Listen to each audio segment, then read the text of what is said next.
though Joel V in the comments is trying to blame me. But yes, normally Emily is my regular guest on Friday. Unfortunately, she, I believe, is selling 2 homes today, so she has some walkthroughs to get through.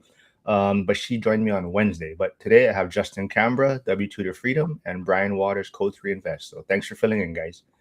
Good morning. Thanks for having me. Happy Friday, everyone. So they actually have met each other also at Thatch Squin's event, right, in California? Right. We didn't meet in person and talk, I don't think, but Brian literally saved the day. So like somebody had fainted in the crowd, I think, or passed out. And then Brian jumps to the rescue. The Thatch is like, hey, is anybody a medic? And then Brian jumps in and like takes care of it. And I was like, wow, who is this guy? Come to find out, you told me that Brian was at the event. And it wasn't until after the event that I connected. It was Brian. And then I actually saw Brian at Bigger Pockets, walking through the hall, but we hadn't connected. That's right. Well, we're like two brothers from other mothers. I'm glad to be in the same room with you, man. Well, Brian was trying to look for Justin, but I think he was surrounded by a lot of people at that event. He had a bunch of deep pockets surrounding him, just trying to throw money at him. He's like, I wish, man. I'll get to that guy later. He's important.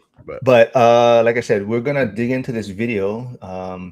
Nothing is really truly passive. Maybe it's kind of a video Justin sent us to take a look at. Unfortunately, that video got pulled off of YouTube, so there must have been some controversial stuff on it, right? So Justin, maybe you can kind of tell us about that video a little bit and what it was about, and maybe why it got pulled off of YouTube.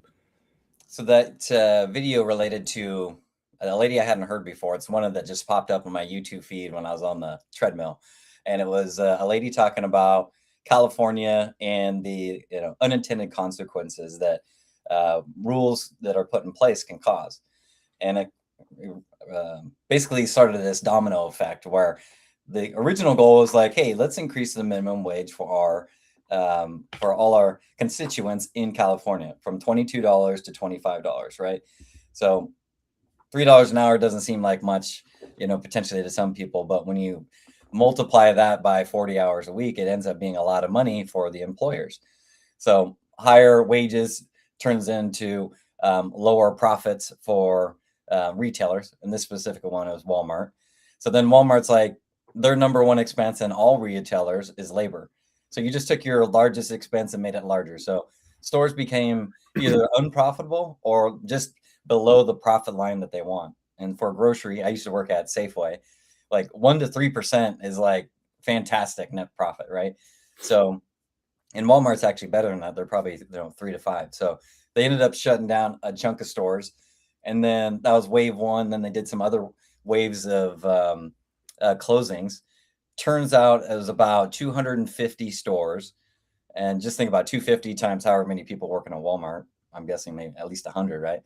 And then they ended up not launching a distribution center, all because of this $22 to $25 an hour wage increase. And then later on in the YouTube, it starts talking about, I think it was Target is doing the same, and then other grocery store changes are kind of trying to consolidate to where let's just take our stores that are profitable, the ones that are around it that aren't profitable, let's just try to get more volume to the stores that are there.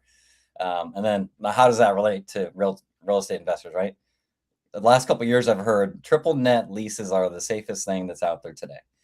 And I'm sure historically they are, but it just seems like in today's world, which is a little chaotic, if I'm a triple net lease landlord and Walmart's like an anchor tenant, that's going to be, not only do you lose the Walmart, but that's what pulls in everybody else around you, the hair salons, the teriyaki joints, the food restaurant, all that kind of stuff. Yeah, absolutely. Before we let Brian put his thoughts on the video, there is Brian's YouTube channel and Justin's YouTube channel. They should also be streaming live at the same time. So if you can jump over there, subscribe, hit the like, comment a little bit, but always come back here. But definitely go subscribe there. But Brian actually is in California. He's a fire captain out in California, LA. But would you say, did you get a chance to take a look at the video? Yeah, I watched it. It was very interesting. Actually, at first I was kind of like, I was like, oh, this is not too into this. Like, it's just kind of clickbait. But the longer I listened to it, excuse me.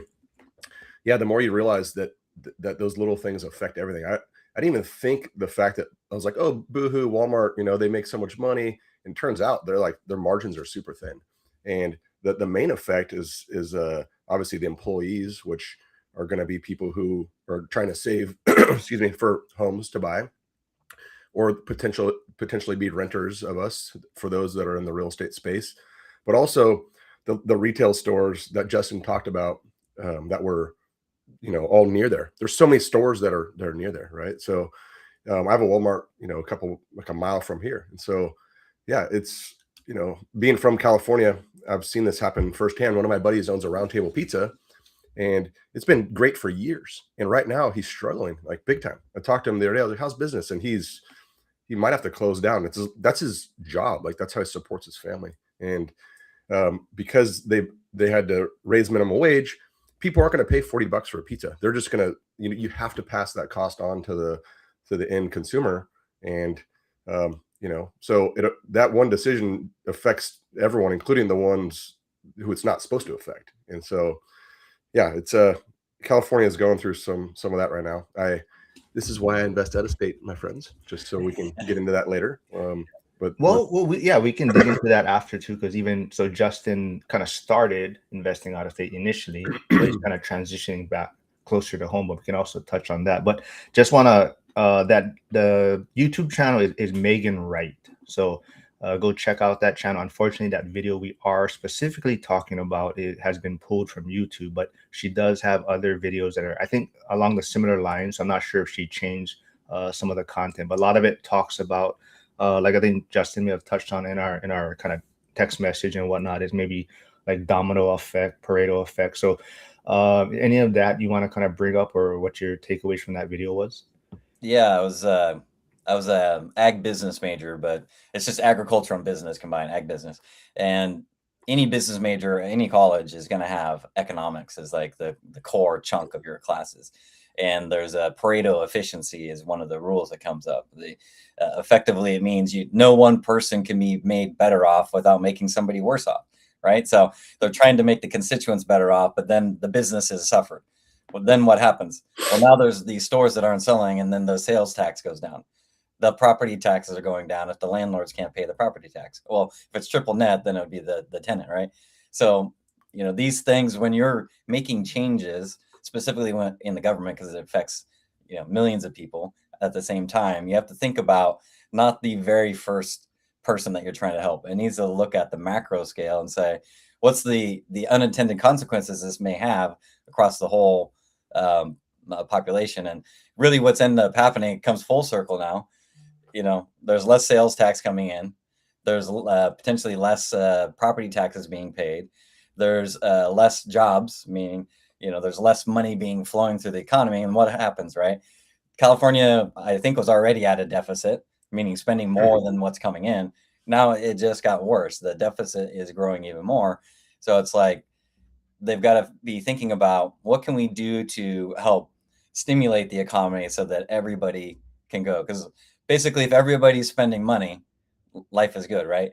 And what's happening now is because of these artificial adjustments, it ends up turning, some people start spending less. And so if the whole economy starts spending less, then that's when it starts contracting. One thing to kind of piggyback on that, it kind of hit home when I watched that video, and I think Mark will appreciate this or not appreciate it, depending on how you look at it. But a lot of people don't know that your local fire service and your police departments were paid by property taxes, at least in California. So my salary and the equipment that we get, from engines to gear to medical equipment that's going to potentially save your life or your family's life, is paid through property taxes. So taking these businesses out of California really affects not only me as a worker too, but it affects like the service that we could provide. I mean, it's, I love my department to death, but we're driving fire engines from 1998 that are literally hanging on by like zip ties and duct tape. And wow. We make it work, but I think that, in lieu of all these major fires and stuff that we've had, a lot of that came back to some of the equipment that we have and the short staffing that we have. And so, I'm trying to think of it in the perspective of how it's affecting myself, but it's real. The reality is we go on emergency aids every day. And if we don't have the best gear, the best training, it really is affecting those people on the other end of that too, which is it was kind of this weird epiphany I had when I watched that video. I was like, this doesn't affect me. And I was like, yeah, actually, it really does. Exactly. And then what usually happens, and I lived in California twice. And when I was there, I'd always see Gave it a second opinion. Yeah. They would be, they would institute, well, let's do this levy, I think is what they call it. A levy for, usually it's schools or the fire department. So the tax revenue, they need more money because they're not spending it correctly, in my opinion. And then, so they're like, well, we need more money to keep these essentials, so for police and firemen and all that, they'll have a levy, which just means let's increase some sort of tax more, or the schools increase the tax more. So, it's one of those where they end up keep trying to get more and more out of it. And it's harder and harder, especially for, most of our tenants are blue collar people. And, if they're not getting that income coming in, then they're not able to pay the rent. So now it affects us as well. So, as usual, Joe V is saying firemen sleep and eat all day. You don't work. True. We do have Steve tuning in from the Bronx. He's just retired from FDNY. So he is investing also in Pennsylvania and Scranton area. Congrats on retirement. Hyder does say police forces are private services. That's why they are listed on Dun and Bradstreet. Sheriff are the real law enforcement as they're elected, just FYI.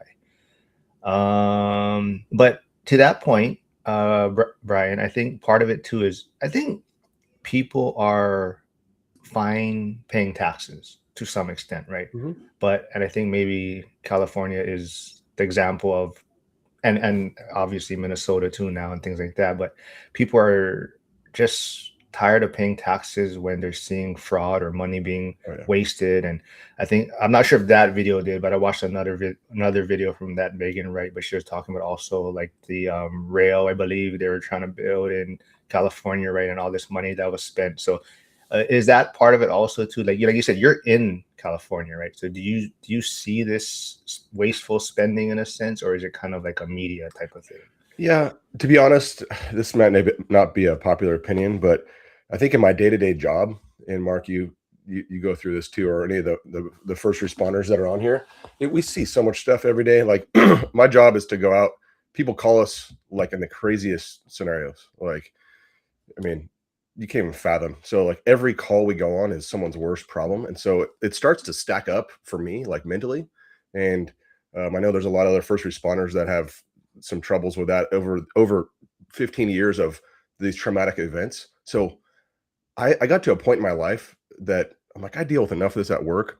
I don't watch the news, I'll be honest. And so I know that's probably, I should be doing it more, but the guys will sit there and watch like Fox News, all this stuff, and they get in these heated arguments. I just go out and get in my little Zen area and just be like, hey, you know what? I'm gonna keep doing what I'm doing. Let the world keep turning. And I know these things affect me, but I don't pay attention enough to that stuff. It's I have enough in my brain to and I'm gonna keep plugging along. I'm gonna keep buying properties. I'm gonna keep despite all this crazy world that we're living in, keep trucking, keep moving forward. And that's what I suggest for everyone. So, I'm not educated in politics, is I guess the point.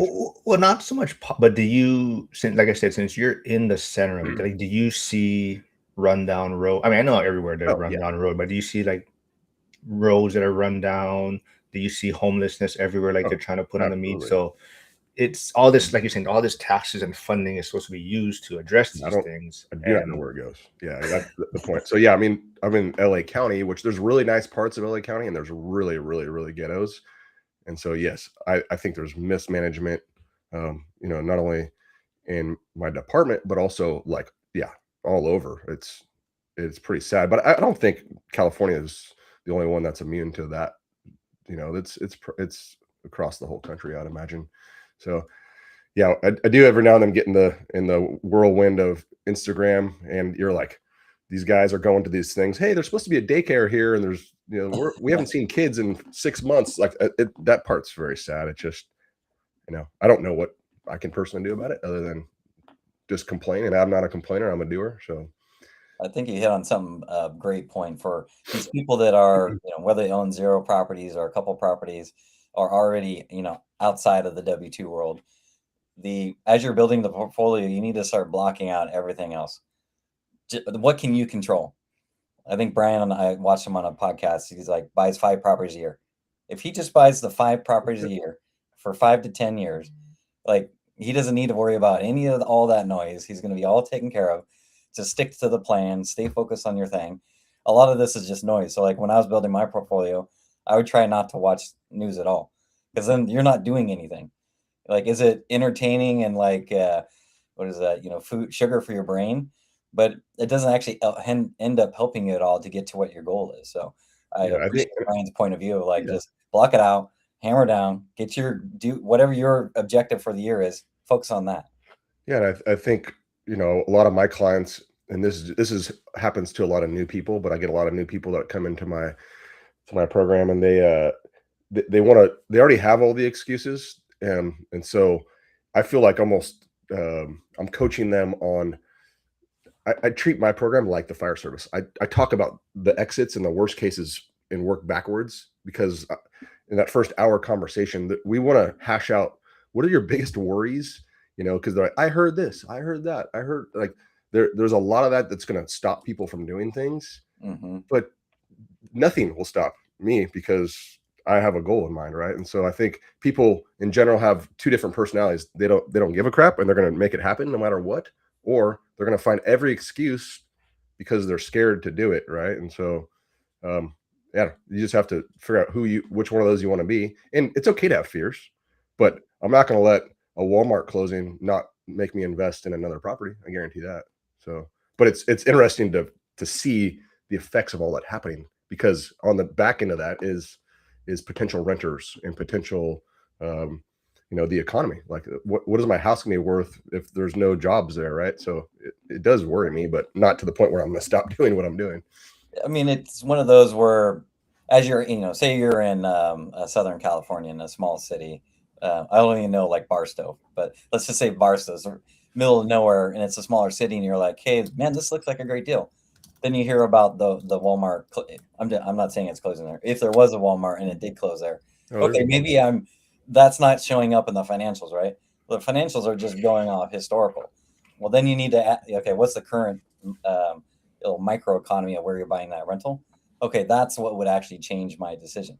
Outside of that, I would just keep, banging away, trying to find good deals and executing on them. And then to touch on one point that Brian brought up, it was just, people get hung up on what they hear.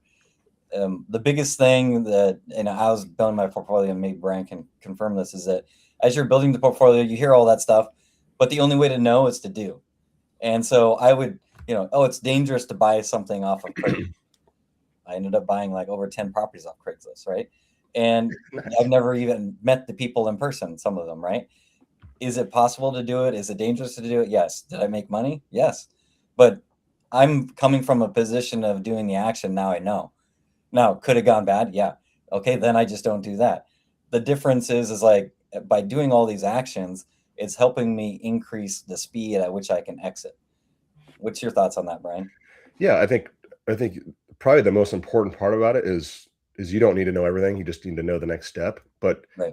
Surround yourself with someone like Justin or Mark and join communities. And I'll tell you this every single time. I still am in communities because I don't know everything, but I have, like, it's almost like I'm paying to have connections to people that can help me answer stuff. Like, the weirdest thing will come up and I'll just throw it out to my network and boom, it's solved. So like, Yeah. in the fire service, we live in a world of, we solve problems every day. Like, I don't care what it is, it's going to get solved. And so I still have that mindset, but yeah, I think you just got to do it. And like, I'm still making mistakes, and it's cool watching it's not cool watching this, but you'll see some of these like gurus out there talk about their mistakes. I'm like, whoa, they're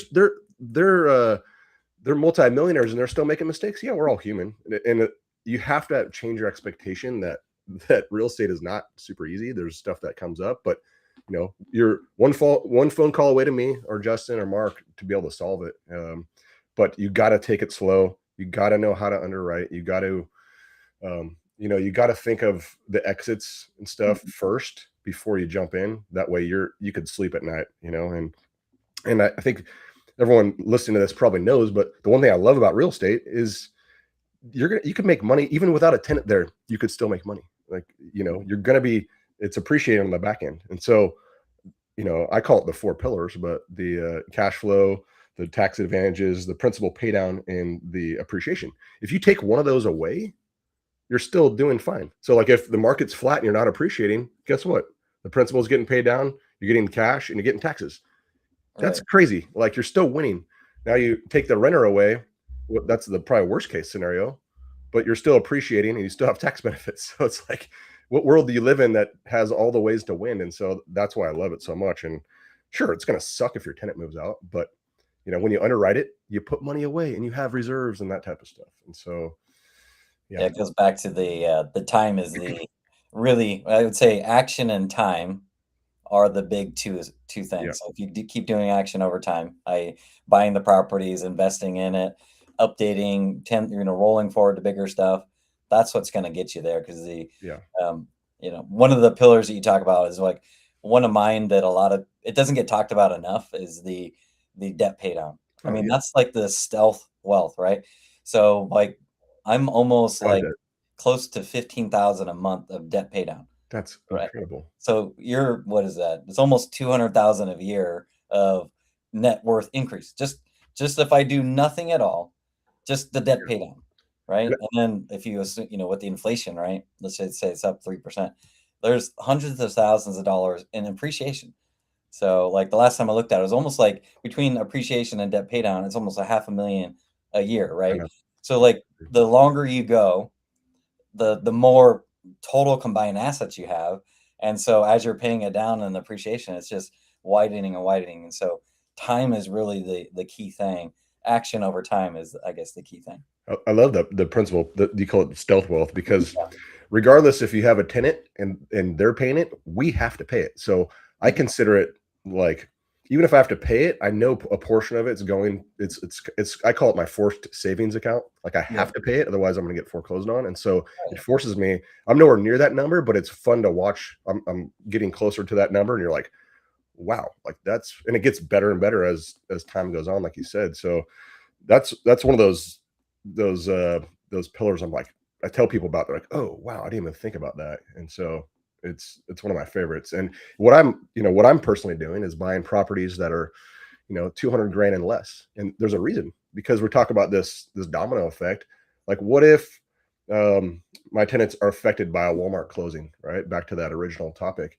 Well, and they have to move out. Well, my mortgages on all my properties, as of now, are for a reason. The PITI on them are roughly about $800 to $1,000, and that's by design for me, because I have a house in California. If that tenant moves out, I'm on the hook for about $4,500. That's a lot.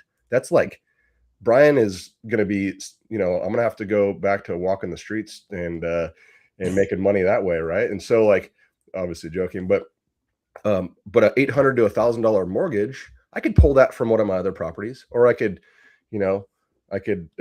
pick up an overtime at work, or I could sell some stuff on Craigslist. That's not going to be a game changer for me. So that's by design, and that's why I love those type of properties. So, doesn't mean that's the right way to do it, but it's what I do because it makes me sleep better knowing that and I keep reserves, which is also important.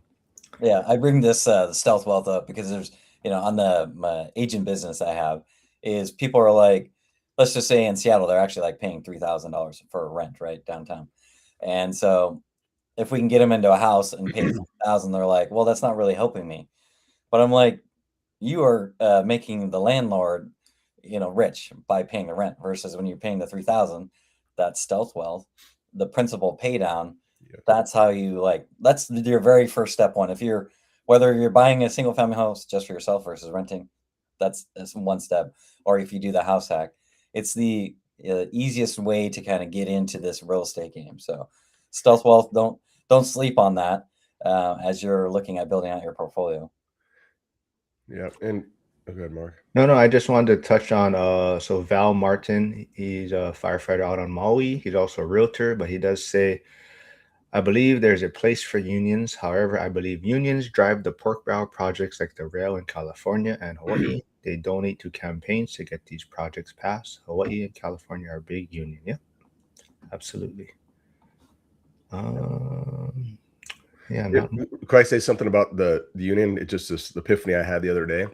So we're probably about 3 to 4 years behind on our contract, and I'm not complaining. We get paid very well, and so I'm blessed that, I have a union that fights for us. I don't want to do that job. It's a thankless job. So thank you to my union brothers and sisters. But the point is, we've been waiting for a raise. We're way behind. We're not even caught up to like the cost of living, the COLA, right? And so this year with my 17 properties, you know what I did?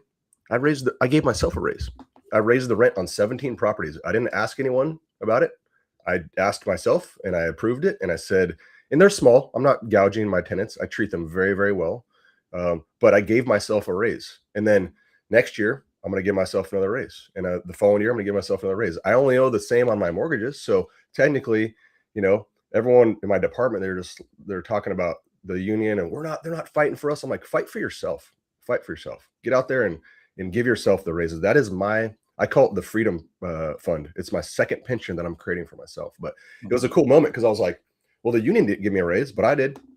And so take control, go do it yourself. And that wasn't meant for the firefighter Maui to say anything bad about the unions. I'm just saying I'm a little bit more in control now to be able to do that. So, and again, I appreciate my union. They protect me and my salary, but 4 years, I haven't gotten $1 extra. So for what it's worth. Yeah, absolutely. But it also, I mean, I agree to all of that, but I also feel it's the handcuff that traps a lot of the fire service, right? They rely on that pension, and that's what they're always looking for. And they spend so much time trying to calculate their high three and how much they're going to get. And it's like, just focus some effort somewhere else. And, like you're saying, you're creating a separate pension for yourself, right? Hey, Ali's here. I haven't seen him in a while, but he's in frozen Detroit. He said, but he's investing in a market where Brian's also investing, right? Ooh, let's connect. Well, he's in school. Well, yeah, he should be still in school. I'm not sure if he's going to be in Vegas. I know Brian's going to be in Vegas. Justin's going to be in Vegas. Yes. Unfortunately, Harrison just let everyone know that he won't be able to attend this year. But Harrison Treybetter 99 says, what would you recommend for worker protection to prevent the return of the Gilded Age of the late 19th century? And now I'm trying to think what the Gilded Age interpretation is. Maybe you guys know what Gilded. I'm a dumb fireman. I don't know what that means. I thought he was actually going to say the COVID until I read the whole thing, but that's what I thought what the direction of it was. Gosh, I'm gonna have to Google Gilded Age real quick. Well, what he's worker protection. Well, I mean, I know it's going to be somewhat that's the main purpose of the union, right? Is for the employees, and so like I said, there's importance for the union, right? I mean, there's a reason there's there, but at the same time, I can see how Val was mentioning earlier, where it's gotten to a point where certain things have just been controlled by the union, right? So it's that kind of double-edged sword where it is a challenge to navigate. I guess. I guess one thing to bring up, like my fiance, she has a pension, and in theory, we should have Social Security. I know the unions do very well at increasing income, but they do a great job at increasing the benefits, healthcare, and the pension. Yes. But what I would say, because we're in the same boat here, once we're married, then obviously we would share in the pension, she'd share in the real estate. But the thing that we're doing is we assume that those are zero. There's no guarantee that these pensions, these Social Securities are actually going to be there. They're hypothetical. On paper, you're supposed to get them. But what if there's no money when we get there? So to protect yourself is like, do your own due diligence, start getting in, for us, we love real estate, right? We're always going to tell you to do that. But whatever your niche is, your side hustle, I would be building that up, because even though this in theory is there on paper, if you don't build yourself up on these other income streams, you are 100% reliant upon them, right? And I think I was watching, I can't remember what podcast, but this guy was like, you basically want to become a sovereign nation, which means you don't need to rely on anybody else. You have your own your assets and resources to live and thrive on your own.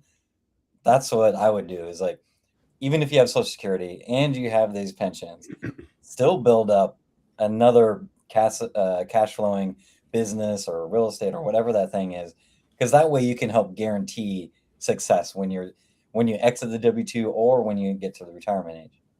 And it happens. I was a pilot for the airlines before I became a fireman, and all the old timers talked about in the 80s, they actually, all the pilots, they lost their pensions. Like the completely just got wiped out. Can you imagine that? Like working 25, 30 years as a first responder or whatever your fiance does, and all of a sudden they're like, nope, we don't have the money. Like that is a real fear. So I couldn't agree more. And is it going to happen? Probably not. But I don't live in a probably not world. I live in it's guarantee this is going to work out for Brian. And so. Well, to that point, I mean, that's also why, we're kind of talking about, California specifically and the domino effect and things like that. But it's taking, your finances or your, controlling what you can control, right? And I think a lot of the examples also in that video or that same channel was, for people that, because these jobs or companies are leaving, now one spouse might be losing their job. They're getting the opportunity to take a job wherever the company's moving, maybe let's say Texas, right? So now you have the husband has his job that he maybe he's in the fire department, right? And he has his pension, and it's like he's in California. Now the wife's job is moving to someplace else. They have this home that their payment is whatever, $7,000 a month, because of high cost of living, and their child's in school. So it's like, what choice do they have now, right? Or is she going to quit her job? So, but that's also why I think it's going back to the whole, we have to control what we can control and, create our own pension in a sense, right? Yeah, we have a lot of guys and gals that actually commute because it's so expensive to live in California. They're living in Utah and even like Texas and Tennessee, and they're flying in. It's crazy. Like I commuted as a pilot and I had free airfare, and it took years off my life. I would sit in the jump seat and get to work. It was probably the worst 5 years of my life. I commuted to Chicago just to start work. I had to get to Chicago, and these guys are paying for tickets and spending their day on and off, or the day off to get to and from work because they can't afford to live here, which is crazy. Like I couldn't imagine having to do that. And a lot of it's what Mark said. Their spouses got jobs outside, or their families moved out of the state because they couldn't afford it. So, yeah. Now, Justin, where you're at is probably the little brother or little sister of California, maybe policies and where it's headed direction wise, right? So is there anything in your head as far as, like I said, you were investing a lot out of state. You're trying to bring a lot of that back closer to you, but now with all these different policies, regulations, possibly, are you starting to reconsider your strategy? I'm not reconsidering strategy. I mean, here, if you can cash flow, the appreciation is much higher, so you get the equity as well. But yeah, that's funny you say that, because like sometimes I think leadership in Washington aspires to be as corrupt as California. And now I'm getting very political here, but the last couple of years they did rent control, right? And then now they're talking about putting in a millionaire tax. So a lot of people like Washington and other states that have no state income tax, right? Well, what the proposal is that if you make more than $1 million a year, there would be a state income tax, which would actually be the highest in the nation. It's basically 15%. So higher than California, higher than New York City. So it's crazy what they're trying to implement here. So, which goes back to the original video. There's a lot of unintended consequences, right? So if you think about like these high-end tech employees here, a lot of these people make more than $1 million, right? So you're, director, probably higher than director, but director, VP, SVP, business owners. I mean, a lot of these small business owners might make over $1 million a year, right?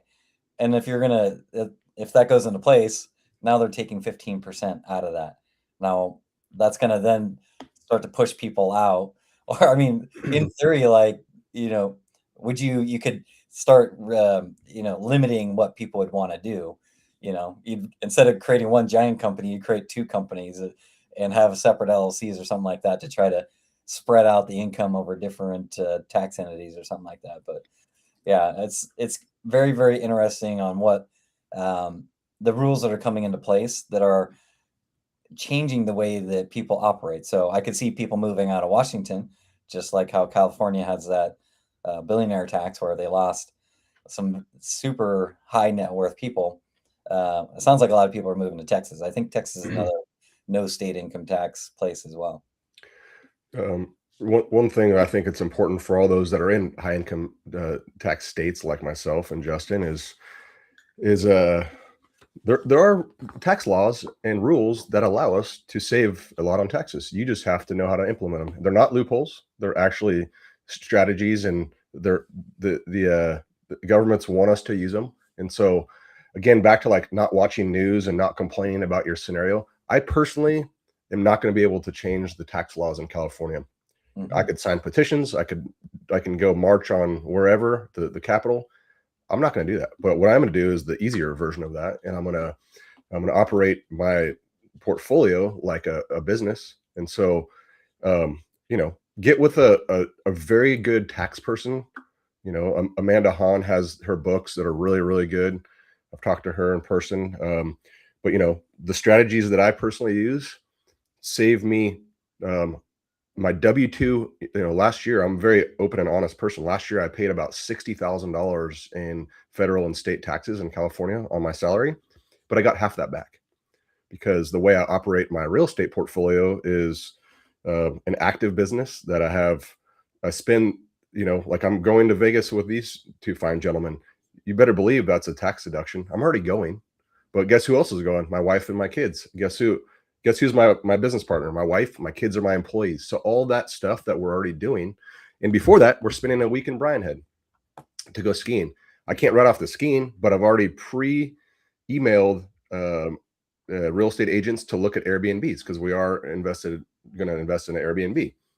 So that trip from the Airbnbs I'm staying in and the food and all that stuff, that's a trip I'm already taking, but I can deduct that against my W2 income. So, please, you guys, if you get nothing else out of this video, is like find ways to get that back, because we're not going to change those laws. But I want to pay less in taxes. I want to pay my fair share, which we do, because 60 grand is a lot to pay in taxes. I just got my paycheck today and I almost cried because half of it's gone, right? So find ways to do it that are legal. It's not hard. It's really not hard. You just got to move the right pile to the right place and have the right CPA who is real estate friendly, if that's what you're doing, or small business friendly. And when I interviewed my CPA, the first question I asked is, how many properties do you own? And he said 30. I go, say no more, because he's going to teach you the strategies that you should be implementing. I know you have to roll, Justin, soon. So any final words from you real quick? I would say, you were talking about how much you pay. I think you're saying that was personal taxes. But the one thing, sometimes landlords get a bad rap. I used to own in the Detroit area as well. I sold out last year. But, a lot of people when I was investing, they were calling you a slumlord and all that. But I was providing affordable housing. And what people don't realize is that, we're trying to help give these, affordable spots for people to live. The other side of that is that these all are paying property tax. I just looked it up while we're sitting here. I pay about $120,000 a year in property taxes. Whoa. So it's like, when you guys think about how much money, sometimes landlords get this bad rap, but if there weren't people like Brian and Mark and myself, that's hundreds and hundreds of thousands of dollars to help support the local ecosystem. So it's key to keep people like us in business so that we can continue to help pay for these taxes. So with that, I'll leave you guys. You guys have a great day. And I'll see you Sunday, Justin. Yeah, I'll see you on Sunday. See you Sunday, man. Yeah. All right. Thanks, man. Justin. Looking forward to seeing you in Vegas, man. All right. See you in a couple weeks. So Brian, I want you to maybe comment on this a little bit. Oh, shoot. Hold on. Brian, I want you to maybe comment on this one from Coach Nick. He's in California. He might be moving to Charlotte at some point, but he says Texas sucks. Boring place to live, and property taxes equal bad income tax laws in California. So, I mean, to that point, is that why you think a lot of people put up with a lot of things in California to some extent? I mean, I've never been to Texas. I can't speak on it, but I hear people like it there. So I don't know. You know what? I think everyone's got to live their life. I know you're out in Hawaii. My wife, when we were first dating, took her out there for her birthday, and I said, "I'm moving to Hawaii. Do you want to come with me?" And I love that state dearly, but um, the one thing that for me was missing was my family and friends. And so, like, if it really depends on where you grow up. Like, I'm kind of like pigeonholed into Southern California because my life. I went to high school here. I work here. Every friend and family. Like, it was a lonely world in Hawaii because Mark wasn't my buddy yet. And so, you know, like, what's living in paradise if you can't share that with the ones you love? And so for me, I think I'll probably end up staying in California. And the big reason is I'm sitting here in a t-shirt right now because it's 80 degrees outside and this is my world. I'm just making it work. I guarantee I could retire right now and move to Tennessee and have a great life, but it's probably going to be a little lonely. So it's not always about taxes and what you have. It's about the life you live with the people that you love. And so, everyone's got to make that decision, but I want my kids to grow up around their cousins and their grandparents and my friends' kids. And I'm willing to pay for that. And so that's my response. I've been to Texas too. It's just not for me, but people love it. So, and you kind of just like, you probably will never leave the islands because it's No, I'm out. So You're I'm out? completely different. I am over this place, but Yeah. I think it's just, it's a great place to visit, and that's what I'd rather do. Yeah. Is so I see a lot of my friends that have left, and it's, they enjoy it much more when you visit. Like Yeah. when you live here, you're just caught up in you're working 2, 3 jobs, you're sitting in traffic, and Yep. you don't really actually get to enjoy here, right? So I think Yeah, I agree. a lot of my friends that have moved away, financially, they're doing a lot better. Yeah, they miss their families, but when they do get a chance to come back, it's actually like they're actually taking in the beauty of Yeah. Hawaii, right? So they actually get to enjoy it and take in all the adventurous things you can do here. So so I think that's the way I would look at it. I do get people, it's family and support group, but to that point, Josh Burdick does say, we'll kind of maybe wrap it up with these type of things, but he says, Josh, money goes where it's treated best. And I always thought that. I always looked at it that way also. But I did see a recent video from Ramit Sethi, who I kind of feel is a little bit of a grifter now. But he had an interesting take on, so a lot of people were getting in an uproar, when New York was going to vote in the new mayor, and he had a lot of socialist policies possibly. But Ramit's video was basically saying that is bullshit. Money doesn't leave. People want to live in New York. So you can make all these claims that billionaires are going to leave, the wealthy are going to leave. But he goes, wealthy people don't move to Tennessee. They don't like they want to be in New York for these type of activities or and just like California, right? People are living there for all of the beauty and what it offers, right? So Right. yes, there's these other things that are going on, but there's a lot of people that are just staying there and willing to pay maybe these higher prices and the other shenanigans and waste and all that, but because of what California offers, right? Is that, and like you said, that's kind of why you're staying there too, right? Yeah, there's a quote that says, like, the grass is greener on the other side. Well, there's a quote that says the grass is green where you water it. And so I like that quote because like, you could make things work. But one thing I suggest people do, because I had a lot of friends in California during COVID, they're like, I'm moving to Coeur d'Alene, Idaho. And I'm like, have you ever been to Coeur d'Alene, Idaho? And it's a beautiful place, but they had no idea. So there's these people that were fleeing because it was like the cool thing to do on social media. But I always encourage people, whatever you do. I love this Dion said this about his, like, retiring with the financial with fire. He said, give it a year period or two. Like, if move out of state and rent for a year, and if you like it, cool, then stay. But we had friends that looked like close friends of ours that moved to Idaho, sold their house in California. They hated it, and now they're instead of living in a 3-bedroom 2-bath by the beach, they're living in a 2-bedroom condo because they completely sold their house. And so give things a test period, and that is going to give you a chance to see if you like things. And when you do that, I think you'll be better off. And it's okay if you like it, you stay. If not, you have a safety net to come back to. Yeah, absolutely. I think that's probably the best way to do it, and really make sure you enjoy that place you're considering moving, and don't just do it to avoid taxes and things like that, right? Like you're saying, a lot of these businesses stay in those areas because that's where the money's being made, right? So, he said, Josh Burdick said the rich may live there, but structure their wealth to be protected. Yeah, absolutely, and I think that's also to Ramit's point, is that the wealthy just are going to navigate ways that other people can't, right? So, but their money a lot of times is going to stay in that area because that's where they're doing business, right? That's where the money's being made, right? So, but we'll see, right? Because it sounds like, and it could, like I said, it could be just the media, but it sounds like people are moving to Texas, Florida, Elon. Like, well, so that's another thing I saw too, is like everyone is trying to say Elon is moving all his stuff to Texas, but supposedly, and I never fact, but supposedly his AI is still in San Francisco, his tech, and that's like his newest facility, and that's like this his whatever billions of dollars, and he decided to still build it in San Francisco because that's where all the tech is. So yeah, and when I said I don't watch the news, that's the portion of the news I do watch. I want to know where these companies are moving to, and like I invest in Tennessee, and the area that I'm investing in, that's where Blue Oval is being, which is the Ford battery factory, and so Ford decided to go into Tennessee because of the favorable tax laws there, and it's bringing 8,000 jobs. And the neighborhoods that I like are about 15 minutes from there. And so that's the type of news I want to watch, and not the doomer gloomer stuff that's on Fox News, because that's, to me, important to know as an investor.